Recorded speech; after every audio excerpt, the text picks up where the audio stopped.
Thank you very much. Thank you very much, Mr. Deputy Speaker. St. Augustine's College is in Fox Hill, and I happen to have also gone to school there. You too? I graduated in 1970.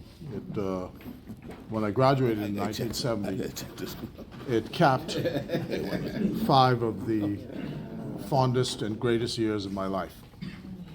And I walked out of St. Augustine's in 1970 wanting to do nothing other than what you see me doing now.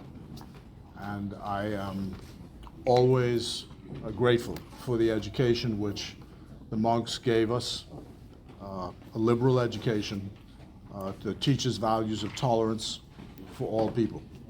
And I hope that that's still the lesson which you learned today. In and around the Michaelmas term of 1965, I was a student at what is now Palmdale Primary, called then Easton Junior. And a man named Dawson Conliffe was the headmaster. He and I were very close friends, even though I was 11 or 12 years old. Conliffe was still there then? Yeah. And one day he came to me and took me out of class, which he often did, just to talk. But he said, we're driving up to St. Augustine's College. He had what was then called the Chevy Toupe, which I thought was the snazziest car you could have in those days. And we drove up to St. Augustine's College. The college was still housed in the units built by Jerome Hawes at the top of the hill where the monastery was. And he asked me to take the applications for the students from Easton Junior who wanted to take the exam to get into St. Augustine's College. So he sat in the car, he gave me the papers, I walked into the offices and went into an office, and the back of a very tall black man who was a monk was turned to me. And he turned around when I entered the room and introduced himself. His name was Father Bonaventure Dean. He was then the Dean of Discipline of St. Augustine's College. And we had an interaction. I handed him the papers. And I guess you say the rest is history, because today his daughter, Jerusha, is actually the Director General of the Ministry of Foreign Affairs. His wife, Anne, used to be my English teacher during all the years I was at St. Augustine's, and my love for literature came during that experience. I remember when we decided, my parents wanted me to go to the government high school, but the Catholic Church made it possible for me to go by saying, you've got a scholarship to come and you don't have to pay a penny. So that fixed that.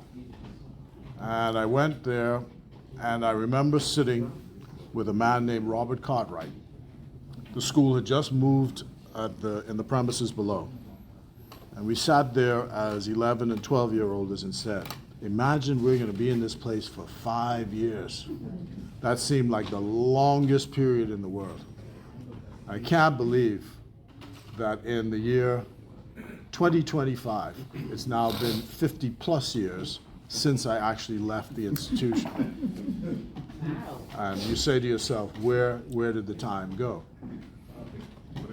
There's a reason why I'm proud to have you here today. Because in 1969, the Toastmasters had just been formed by men like Pedro Roberts Sr. and Alfred Maycock, former minister, and Peter Drudge, who was a former consul general in Miami. And they had a speech contest every year, beginning with that year. And I said Pedro Roberts Sr., yeah. And at the end of the speech contest, at the presentations for the speech contest, there was Lyndon Pindling, who was the prime minister, came to see the speech finals and to give an address. And afterwards, he invited all of us who were in the speech contest to come to the House of Assembly as his guests, and after the break, to take us all to lunch. Can't say I can repeat that, but. So he took us to lunch in what was then the British Colonial, still is the British Colonial, right down the road here. And he spent lunchtime talking to us about the future. And many of us were, again, inspired to public service by that simple act and interaction.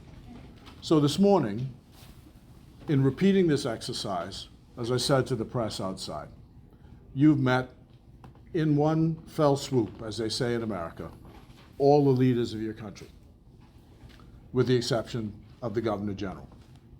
You met the Prime Minister, you met the Leader of the Opposition, you've seen all the members of Parliament, you've met the Minister of Education.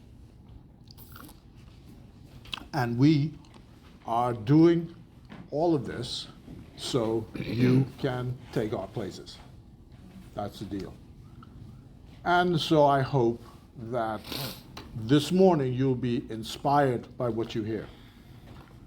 Now, there was a man who was the former Speaker, now passed away, of the House of Representatives in Australia. He came here in 1975 to a CPA conference, and he said that one of the questions he was often asked as Speaker was, why was the House of Representatives so unruly? That, people wouldn't wait to hear other people finish their speeches, they would interrupt and they would say, and he would say, look, this is not a classroom, this is the High Court of Parliament. And this is the freest forum in the country.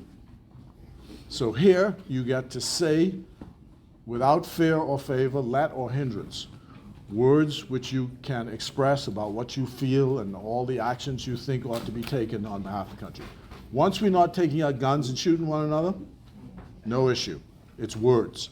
This is Parliament, comes from the French word parler, to talk, to speak. So that's the lesson I hope you abstract from this visit this morning. And Mr. Deputy Speaker, I'm deeply grateful to be able to say these few words to welcome the classes of 10th, 11th, and 12th grade this morning. They came up, some of them came to the Fox Hill Community Center and served breakfast to the residents of Fox Hill, for which I'm deeply grateful. And that was to teach students the idea of service. I want to welcome in particular the president of the Student Council, and I mentioned him, Mr. Dante Butler, who's there at the back row with the glasses. I was elected president of the Student Council, again, more than 50 years ago, so I used to look like that. And to welcome ASP Jermaine Adderley from the Urban Renewal in Fox Hill, who coordinated the visit, and Mrs. Michelle Griffin, who is the teacher and advisor, I would suppose, of the students, their chaperone, I think is the correct word, this morning. So welcome. I hope it's an illuminating experience. 50 years from now, I hope you remember the day you came here and saw how the House of Assembly works up close and personal. I thank you for allowing me this opportunity, Mr. Deputy Speaker, and thank the students for accommodating my invitation. And I guess we'll speak to you afterwards, myself, and we can probably treat them to lunch at some point. That's a good idea. Yeah?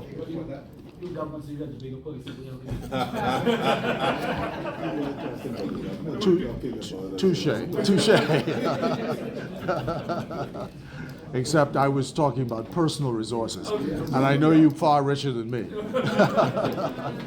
But at some point, we'd like to have some kind of social event to follow up on this. So congratulations on the 80 years of St. Augustine's as an institution. As I say, the finest 5 years, some of the finest 5 years that I've in my entire life. And I'm grateful for the opportunity. Mr. Butler, I think they wanted you to stand so they can see who you are. Yes.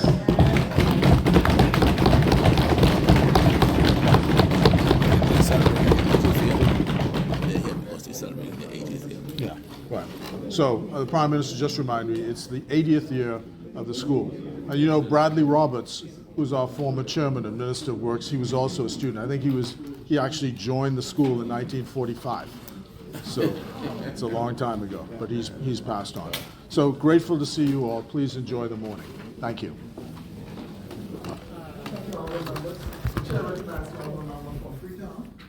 Thank you, Mr.